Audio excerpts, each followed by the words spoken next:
안녕하세요. 바둑인TV입니다. 오늘은 바둑 강의 시작해 보도록 하겠습니다. 자, 오늘은 타이젠 6단 수강생과의 실전 바둑 레슨 장면을 가져와 보았고요. 치수는 정선의 덤 30집으로 진행되었습니다. 바둑을 보기에 앞서 구독과 좋아요 한 번씩 눌러주시면 감사하겠습니다. 자, 그러면 초반부터 한번 따라가 보도록 하겠습니다. 자, 여기까지는 정석이니까 넘어가고요. 날일자 걸침을 했을 때부터가 오늘 바둑의 기로예요. 우선 날일자 걸침을 들어왔을 때 흑은 어떤 생각을 해야 될까요? 백의 의도가 뭔지를 한번 파악을 해야 돼요. 백은 이 날일자 걸침으로 뭘 얻고자 하는 걸까요? 이 날일자 걸침은 우하 쪽에 있는 흑돌 두 점을 압박하면서 하변집을 만들겠다는 거예요.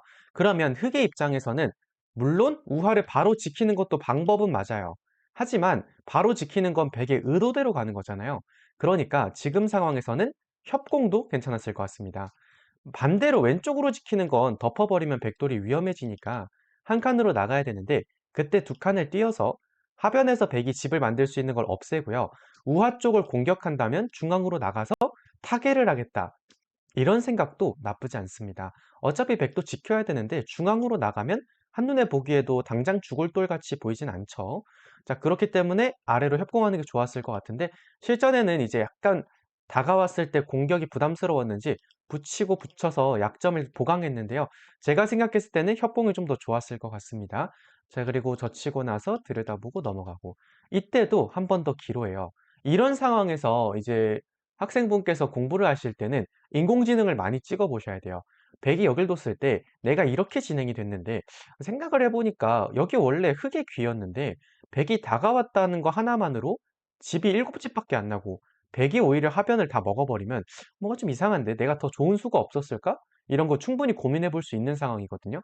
그러니까 지금 상황에서는 축이 좋기 때문에 끊고 먹음으로써 한 점을 제압해 두는 게 좋았고요. 백의 입장에서는 3-3을 들어가야 되는데 하나만 젖혀 놓고 때려 먹는다면 흙도 바둑이 굉장히 두터워지기 때문에 충분히 사용할 수 있는 행마였습니다. 실전에는 맞고 들여다보고 나서 밀었는데 전략 자체는 알 것 같아요. 정선의 덤 30집이니까 좀 간단하게 정리를 해서 바둑을 조금 쉽게 만들어서 덤 30집의 효를 살리겠다. 이런 뜻이었던 것 같은데 그럼에도 약간 느슨한 건 어쩔 수 없습니다. 자, 그리고 3-3 들어가고요. 이렇게 진행되고 나서 한 칸 뛰었는데 지금 배석 상황에서는 중앙에서 누가 집을 만들 것 같나요? 사실은 흑도 집을 만들기 어렵고 백도 집을 만들기 어렵습니다. 그러면 이런 바둑은 어떻게 둬야 하냐? 완전히 집으로 돌려야 돼요. 흑이 초반 전략과 이어지도록 날일자로 둬서 밖에 만들고 하나의 교환만으로 백집을 좀 제한시켰죠. 그 다음에 또 다가와서 상변 쪽 집 만들고 나가면 그냥 자연스럽게 지켜서 이렇게만 돼도 어차피 중앙은 흑이 둔다고 해서 흑집 나는 것도 아니고요. 백이 둔다고 해서 백집 나는 거 아니거든요. 그래서 이런 식으로 바둑을 만들어 갔으면 더 좋았을 것 같습니다. 한 칸 약간 어떻게 보면 중앙에 집중한 수인데 지금은 귀 쪽에 좀 더 집중을 하는 게 좋았을 것 같습니다. 그리고 날일자로 뒀을 때 느는 거. 이 수는 후수이기 때문에 너무 안 좋았습니다. 지금 상황에서 아까 말씀드렸다시피 다시 한번 날일자를 뺏어 주고요. 그 다음에 다가와서 백의 하여금 뒤쪽을 지키게 만들어 놓고 그 다음에 이쪽 자리를 붙이면서 여기 뚫는 걸 노리고요. 지킨다면 이제 어느 정도 정리가 다 됐죠. 그럼 이때부터 집 계산을 한번 해보면 돼요. 백집은 대략 한 55집에서 60집 사이로 만들어져 있는데요. 흙집도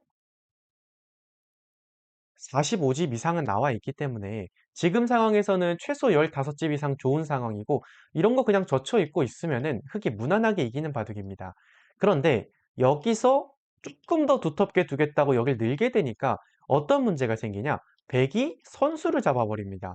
선수를 잡아버리니까 다가오는 걸로 아까 흙이 뒀다면 흙집이 만들어졌어야 될 곳이 백이 들어오니까 백집이 나기 시작하죠. 그리고 여길 젖혀 이었을 때 아래도 젖혀 이어버리면서 흙이 만약에 이 자리를 뺏었다면 나중에 끝내기로 붙이는 자리도 남아 있어요. 내렸을 때 끊고 나가게 되면 8과 10이 제압이 안 되니까 먹어야 되는데 단수, 선수, 단수, 뭐 예를 들어 마늘모하고 이렇게 두면 반대쪽이 다 죽어버리죠. 그러니까 이런 수들이 남아있기 때문에 젖혀 있는 거는 흙의 거의 선수 끝내기라고 봐야 되는 상황인데 백이 이걸 역끝내기로 뺏어버리죠. 그리고 이렇게 진행되고 나니까 좌하도 흑돌이 완벽하게 살아있지 못하는 그런 상황이 되어버리는 겁니다. 물론 아직까지는 덤 30집이 있기 때문에 불리한 건 아니지만은 백의 입장에서 이제 조금씩 따라가게 되니까 이제 학생 입장에서 부담스러워지는 거죠. '왜 점점 좁혀지지?' 이런 생각이 들 수 있는 겁니다. 자, 이렇게까지 돌이 진행이 되었고요. 자, 여기서 다시 한번 형세 판단을 해 보면 좋아요. 자, 흙집은 몇 집일까요? 네, 흙집은 대략 50집 정도 만들어져 있고요.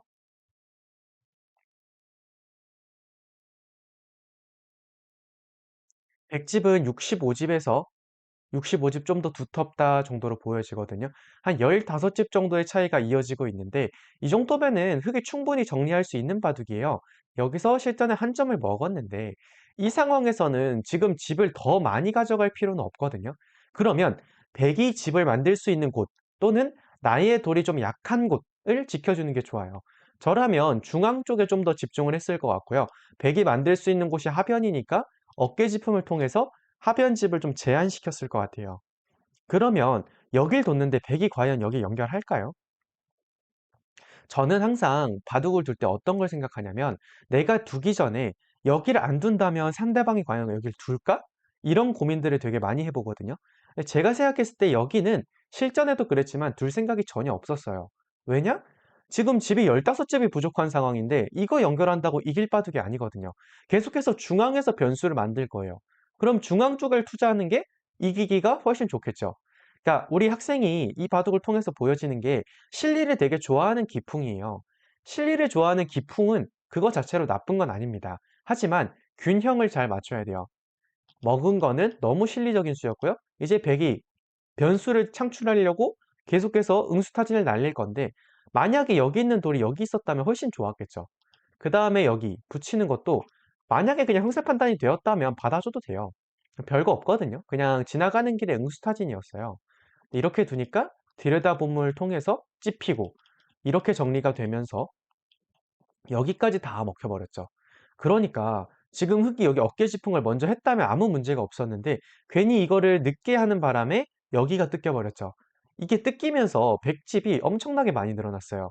거의 15집 가까이 늘어났는데 원래 여기 흙이 15집이 나야 되는 상황이거든요. 근데 두 집밖에 안 났다는 거는 거의 총합으로 25집 이상 집으로 손해를 본 거예요. 조금 전에 15집 이상 이겨있는 바둑이었는데 이거만으로도 엄청나게 많이 쫓아간 거거든요. 그리고 나서 이제 타계를 하는 과정을 보면은 여기까지 딱 진행을 보고 나면 지금 이때까지 흙이 한 게 뭔가요? 하변집을 좀 깬 건데 한 10집밖에 못 깼거든요. 25집 깨졌다고 했죠. 그리고 더 큰 문제가 뭐냐면 흑돌 대마 자체가 아직 살아있지가 못해요. 그러니까 실전에도 보면은 계속 공격을 당합니다. 이것도 불필요한 교환이죠. 집으로 두 집 손해죠. 자, 그리고 이렇게 막 움직이는데 지금 돌이 어때 보이나요? 흑돌의 움직임이. 하나도 집을 못 만들고 있죠. 자, 이렇게 되면은 바둑두기가 점점 어려워지는 겁니다. 자, 그래서 오늘 바둑 여기까지 총평을 한번 해드리면은 실리적인 기풍으로 두는 건 괜찮아요. 하지만 너무 끌려다니면 안 됩니다. 예를 들어 초반 장면으로 돌아가서 보면은 자, 여기서 백이 이걸 다가왔다고 해서 무조건 지켜야 되는 거 아니에요. 다가와도 당장 죽을 돌이 아니면 반발도 할 줄 알아야 됩니다. 받는 거는 조금 느슨한 작전이다라고 보여지고요. 여기서도 마찬가지예요.